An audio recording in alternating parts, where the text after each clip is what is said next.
Welcome to Solvetic, your channel to always learn technology easily.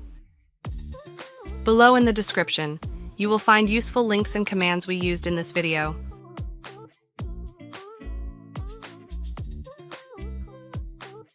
Today at Solvetic, we will look at how to appear offline on Facebook. Start by opening Facebook and then click on the drop-down icon of your account. After that, we're going to click on the Settings and Privacy Gear icon. Here, we will look for the Active Status option and click on it.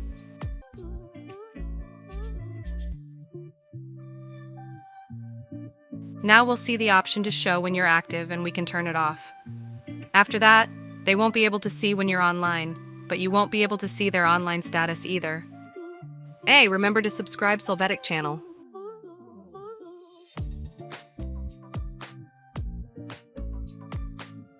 We hope it has been helpful for you. Here are links to watch more videos of your interest and subscribe to the Solvetic channel. Thank you.